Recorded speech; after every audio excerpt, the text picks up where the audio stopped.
It ain't easy being a man these days. Hard to even say for sure what a man is.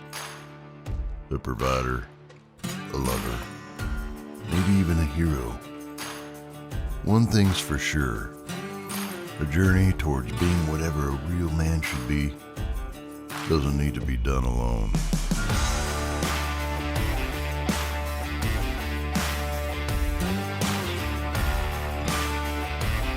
The Gentlementor are here to help you navigate that, so you never have to go alone. This week on the Gentlementor. Hey everyone, welcome to the Gentlementor. We're so grateful that I you wanted to joined us help this out for week. one. I feel like you're pulling all the weight on the intro, so I wanted Well, to, I'm just, I wanted to do it's something. still a work in progress. It's still But trying to I refine like that a it. little bit. It makes us look, like I said, kind of like that. The new intro you did kind of makes us look sort of semi-quasi-professional. I feel like I got to live up to something now. We're was good. quasi-professional.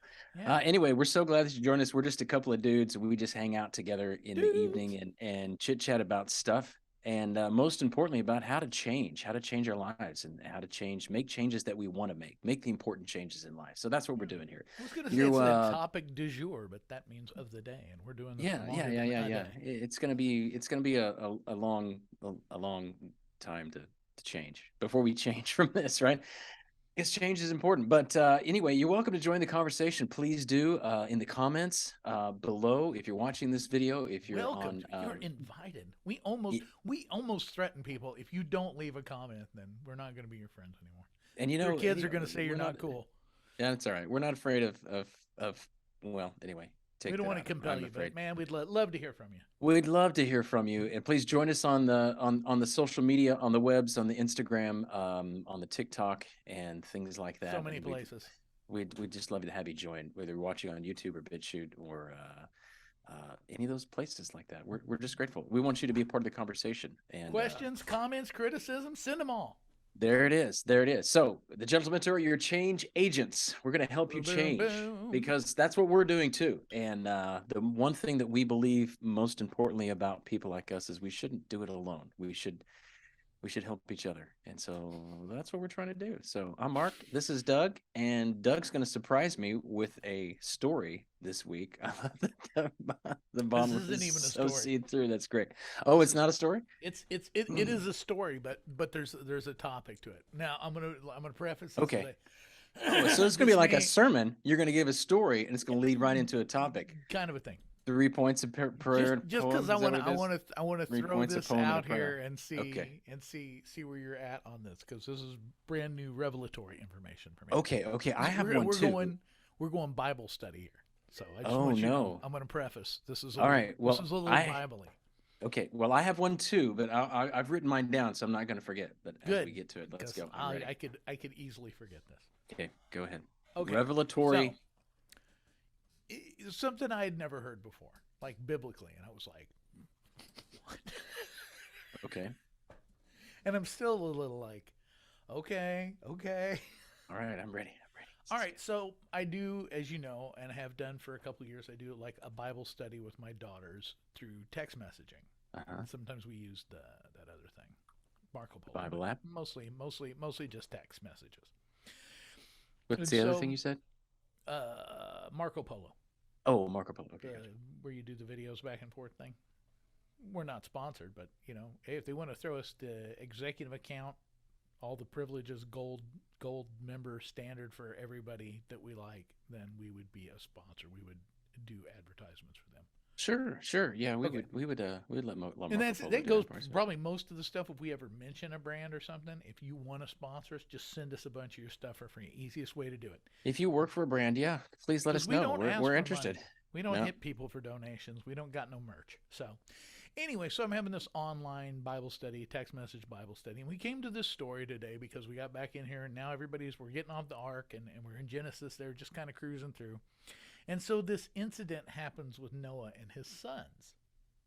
Yes. The infamous Noah gets drunk, apparently naked, and his youngest son walks in and sees him and then goes and tells the brothers, and the other two older brothers walk in backwards or something with the robe to cover him up. And then when he wakes up and he sees what's happened, he like curses the young, not the actual kid Ham, but his descendants, the Canaanites. So my daughters, and we read this story, and they're like, because he saw him naked. I'm like, I know. They're like, well, what is that? I said, well, I've like read a lot of stuff on it. I said, my take has always been, I'm like, there's no law here, there's no commandments here, but when you get to the law, like there's a big part of Leviticus where they talk about not uncovering the nakedness of, and here we go, and it's a list of, and it like breaks down to almost every possible conceivable person you could be related to. Mm-hmm. Your dad, your mom, your dad's Right. near brother, your mom's near sister, your uncle's near cousin. They just like process of elimination. Like, you are not supposed to look at naked people, is the message that I get. I said, lots of reasons behind that. I said, but what I do is I take it like in a broader view, and I try to look, kind of hold it back, and like, well, what does it say in light of the whole Bible? And what it reminds me of is the verse in the Bible where it says that love covers a multitude of sins. Because I said what Ham does is he goes in and sees his dad and then goes and like laughs about it to the brothers. And he like exposes his shame. But the brothers come and even walk in backwards and cover him up. So they're trying to cover his shame. Mm-hmm. When you love somebody and they make a mistake, your natural impulse should not be to expose them and embarrass them and humiliate them to other people. It should be to cover their shame up so it's easier for them to come back from it. It facilitates things. If they don't have to deal with public shame and embarrassment, it's one less thing to deal with. So, okay, cool. I go on later in the day. I'm sitting kind of thinking, let's Google this. See what Google can tell me about this here situation. So I find like a little thing from the Massachusetts Bible Society, which is like nice and kind of like a more educationally elucidated version of what I said, a little more highbrow, but kind of alluding to the same things. And then I see one from Torah.com, and it's like, well, what's the big deal? What happened in the tent? Mm-hmm. So this is where my eyes went. Do what? Okay. Do we need to call a Vremel on this one? Well, at some point, I would definitely like to ask you about this, because this is not this isn't how I ever heard anybody explain the story. But according to what I took from this article in Torah.com, they seem to believe that there was some sort of a sexual assault that occurred, and that uncovering the nakedness of someone is a euphemism. And Okay. their position was that Ham raped Noah. And it sounds like a really harsh way to say it, but that is essentially what it was. Interesting. And they said, you look at the story of Lot and his daughters, and one of the things that happens is it says that Lot didn't know what happened. When you read the story of Noah, it says when Noah woke up, he saw what had happened. And it's like he goes through a lot more stuff like rational and reasoning, like why they believe this. Mm. And my daughters are like, well, it doesn't say, he's not really giving biblical evidence. I'm like, well, I don't look at it quite the same way we do. Interesting. And they don't look at all of it the same way we do. And so potentially Ham raped Noah while he was drunk. Yeah. What is the outcome of Ham? Who are his descendants? I can't remember the Canaanites. Okay, my Old Testament survey, it was gone, so I'd have to out of my head. What did Noah's youngest son do?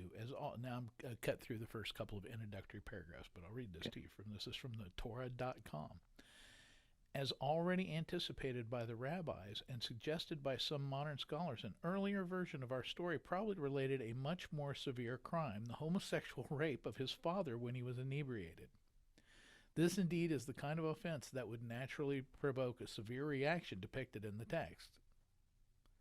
If his son had only looked at him, how would Noah have known when he awoke that this had occurred? Further, the final words, had done to him, imply a much more concrete and physical act than mere gazing. Interesting.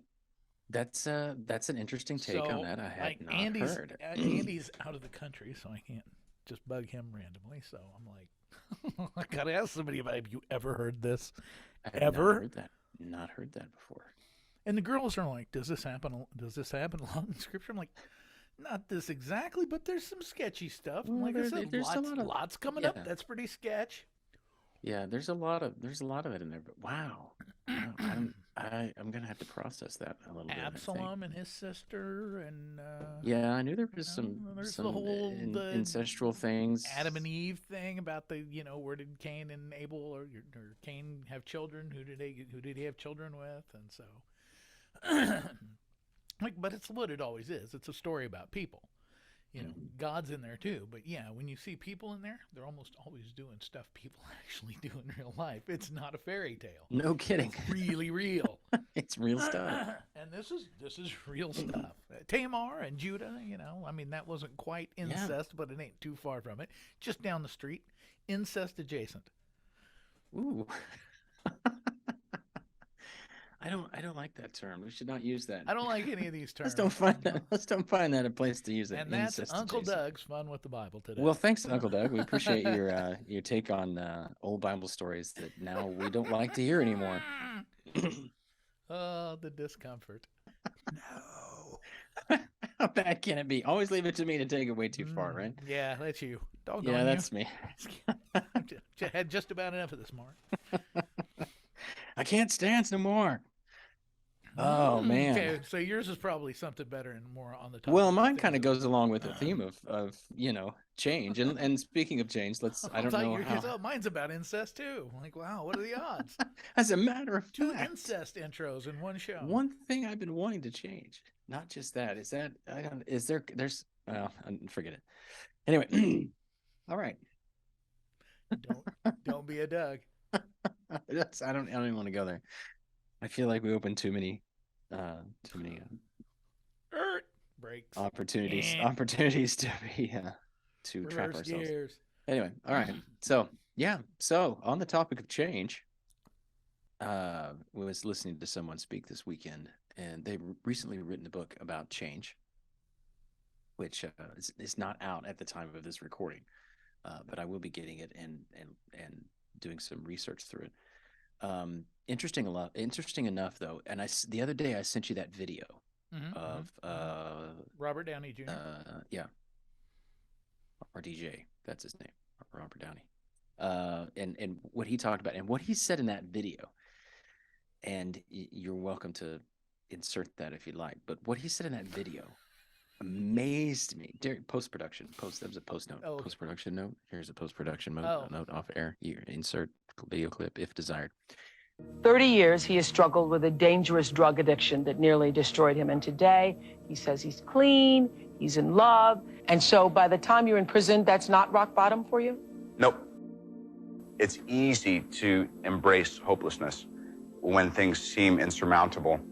And yet it's actually just a matter of time until all of the elements come together for things to be all right. I mean, I believe that, most difficult situations will resolve themselves if you are persistent and if you don't give up entirely. And that's what I never did. I never gave up. Do you still get urges to do drugs? I have not even an inkling of a desire. It's not that difficult to overcome these seemingly ghastly problems. What's hard is to decide. What RDJ was saying was, because, he went through that whole thing, and there's someone who's made a change. For sure. And whoever would have thought at the point that he was at his low point that he would have changed? I mean, I think that's probably at that point one of those people we were expecting to hear, and the entertainment lost. And now, now he's gone. And we've had enough died of that. Today news. But he went back and has done some of the greatest work in his life. We can't. We will only see his face when we think of Iron Man for the rest of eternity. So anyway, what he said in that video was just amazing. When he said the struggle, and I'm assuming that he may have been talking about Mel Gibson. I think Mel Gibson was the guy who really took him under his wing and kind of encouraged him to come along. I'm not for certain on that. I've just seen some other things too that lead to that. But one of the things that I think is amazing about what he said was he said hitting rock bottom and going through what you're going through is not hard. The hardest part is making the choice to make a change. The turnaround. Yeah. Yes, that's what he said. And then I was hearing some things this weekend about change and about how the reason we don't follow through with change is because we don't have a spiritual motivation attached to it. It's all external, and there's nothing internal about it. But the one thing that I got, and I've been thinking about this too, because I've done this in my life as well. I've decided to make changes, or at least I've wanted to make changes, but I've never decided to make changes. And what I mean by that is, the best thing I can think of is like, the thought of once saved, always saved. And this is probably a terrible allegory, but that's just where we're going right now. So just hang in here. Go for it. Go for it. Okay. So the theory is what's, if you get saved, then you're always saved. And some evangelical circles believe in this theory. Can't lose your salvation. Right, you can't lose your salvation. And then it's like, well, what if I get saved and one day 20 years down the road, I commit murder, or I commit adultery or sin and don't follow God and all this stuff? And it's like, then am I still saved? Well, and then they default back, and I've heard this argument too, they default back that, well, if that's the case, you weren't really saved then. Sure. Okay. So if I decide I'm going to make a change in my life, but I go through things and I don't actually stop my destructive behavior or add the other behavior, whatever, I didn't really decide. I didn't make a decision. I didn't choose. I said I wanted to, but I didn't choose because I didn't want to stop that. For example, like if I wanted to stop, I don't know, drinking whiskey. If that's a problem in my life, I wanted to stop and say, I want to stop drinking whiskey because I want to stop drinking, blah, blah, blah. And then I still go buy whiskey, or I still pour me a glass. Planning to fail, I think is right. That's what I call that. I didn't choose to. I just said some things that I wanted to change, but I didn't choose. I didn't make a choice to. No action. And you could go down in alcoholism as well as you go to the 12-step program or whatever. And you can do that for a while, but at some point you go back on that choice. It's not, I heard someone say change isn't change until it's changed, but if you make that choice, you have to continue. I guess that choice has to be continually made constantly. Yeah. Over and over and over again. It kind of goes back to that. And if you do that, then it's like, well, either you chose to go back or you didn't choose. That's the hardest part. It's not the rock bottom. It's not the day-to-day drudgery of going through withdrawals because you decided to quit smoking or whatever the case is, or stop looking at pornography or whatever. And you're going through all these withdrawals. And then one day you're just like, just a few minutes, it'll be fine. And you just one more cigarette, it's fine. You didn't really choose. That's the hardest part, because you got through 8 weeks or 10 days without it.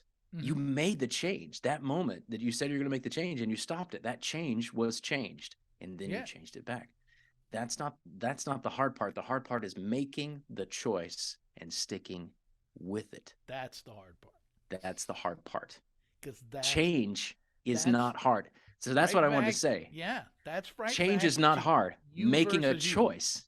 Yes, making a choice. Making it is stick. Hard. That's the argument that ends all arguments. That's what one of my repulsive internal voices that likes to yell stuff. It's not real. You're not really changing. You're just changing patterns and changing behaviors. It's not real change. You're still the same person down underneath there. Like, when I stop, you're right. Yeah. And that's all it is. That's your own gun at your own head. That's your own knife at your own throat. You know, and that's Proverbs. You know, if you're tempted by a rich man's delicacies, put a knife to your own throat. You know, pull yourself out of there. Get your head together. You versus you. All day, every day. Last week was the cage match of you versus you. Yeah. And this week it's like suddenly it's like, oh no, it's all right. That's all right. That's okay. Yeah. Everything's fine. It was Yeah. it was a panic moment. It was like I Yeah. said, it's being caught in that momentary, that wash of emotion that comes and gets you, and it's like it's Cain and Abel. Sin is crouching at the door. Its desires for you. You must not. And here's the tough thing, and this is what makes that choice tough, is because we don't want to go without. We want to change. We don't want to be that person, but we don't want to be without this thing that whatever it is that is hindering us. Because it's a comfort. We don't Because make it's a comfort. ourselves uncomfortable. Exactly. We because have it's the spent comfort. the last 3 years kind of daring each other. How uncomfortable can you get?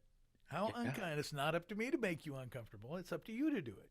Just like you don't make me uncomfortable. You don't do things. You don't ever push me to do anything. You just celebrate me when I get done. You're the guy I can call up and go, I knocked one out today. And you'll go, right on. Right on. And that's what that's about. Yeah. I mean, that's the whole deal. Yeah, it's real as long as you really show up and really keep doing it. Like I said, there's this idea in my mind that one day I'm going to have done this for so long that the memory of the old guy will be so distant it won't even be real anymore. Yeah. Like I think about myself in pre-Christian terms, or old Elvis, young Elvis, one of my favorite analogies. Yeah. It's hard to believe that's the same guy. I mean, it is, but it's hard to believe it's the same guy. And it's like, yeah, I want to be that disconnected from my old habits and my old person that it's not a habit anymore. I don't even remember it. And that's what's really hard, is I still remember being lazy. And every time I'm lazy again, it's a reminder how much fun it is to be lazy. And it's like, oh, that's good. I like that. That's nice. And I see what you're saying. I want to add this too, though, because I think this is an interesting way to view it. And I love what you're saying, because it's true. You want to get so far from your old self. I want to be so far from my old self. But building the distance. If we're in a constant state of improvement and bettering ourselves on a day-to-day basis, shouldn't we be able to turn around and see old marks and old Dougs left along the side of the road at every point of the way? Yeah, probably. Like You're shed just snake getting skins. You're just getting further from the last one you dropped off. Right. And you're just getting further. And you go down the road a little ways and you realize, oh, this guy's got to go. Okay, out. And you take off down the road. And then you get another 6 or 8 months down the road. Okay, you got to go. Get out. It's a constant thing. And if we don't, like an old house. Yeah. Yeah, it's a money pit. No, if we're not constantly looking at ourselves, reflecting and looking and going, okay, what do I need to get rid of? What do I need to change? What kind of thinking is the stinking thinking? We got to get it out of here. We got to let it off. Let it off at the next stop. Anyway, that's just thinking here. That's just something I was thinking about, that you look back and you see all these Dougs that you left along the side of the road. Yeah. And one of them is just a mile back. Just last week, there he is sitting there. Yeah. And you're stepping on the gas as fast as you can go, because he's coming running and yelling shit at you too. Trying to build my lead. You bet. No, we've had those conversations, because it's like it don't stop. Because even though like the last few days have been mostly really good days, there's always a moment where it's like, yeah, but right now, how do you feel? But right now, how do you feel? Yeah. And I told my kids, I'm like, this is the Cain and Abel thing. Sin is crouching at the door. To me, is related to the stalks around like a roaring lion, seeing whom he can devour. It's a scare game. And it's that emotional is just to get you to do something stupid. If you can go, look, you don't know when or where, but it's going to happen. What you got to do is treat it like, I had an obnoxious big brother who used to like to jump scare me. And I hated it because it terrified me as a kid. So I got to a point where I could take it.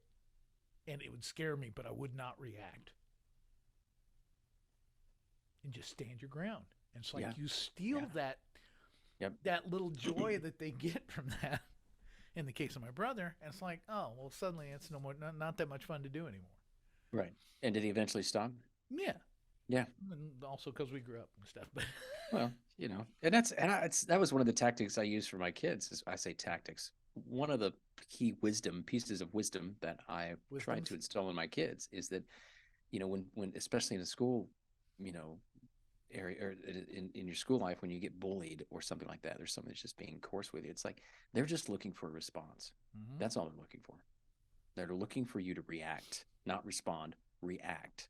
And when you can react, that entertains them even further. Mhm. And the more you react, and then when they see you coming, they just like Peter. to look. They just like to look, the look on your face when they walk down the hallway and you see them. Mhm. That's enough for them to get so much pleasure out of that. We can't allow that kind of stuff. Same thing in our own. We can't allow that kind of treatment from ourselves. Master philosophy for your entire life. Master philosophy for your entire life, right there. Yeah. Don't say no to bullying, especially from yourself. Yeah, I mean, do good bullying, but don't do the bad bullying.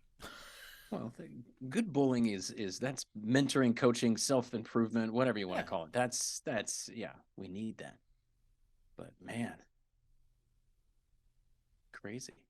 We started all the way from Noah and now we're back to bullies. So, hey, where we go for that? We do it all. I know. Hey, thanks for hanging out with the Gentlementor this week. We're going to by continue this anytime. we're going to continue this conversation next week. So we hope that you join us. Be sure to check us out on all our socials and different places that we feed on the interwebs, like the YouTube and the BitChute and Spotify and Instagram and TikTok. We'd love to have you. We'd love to see you there. Join us. Join the conversation. Let's hear what you have to say. What are some things? What are some things you've had trouble changing in your life? What are some things you're still dealing with to change in your life?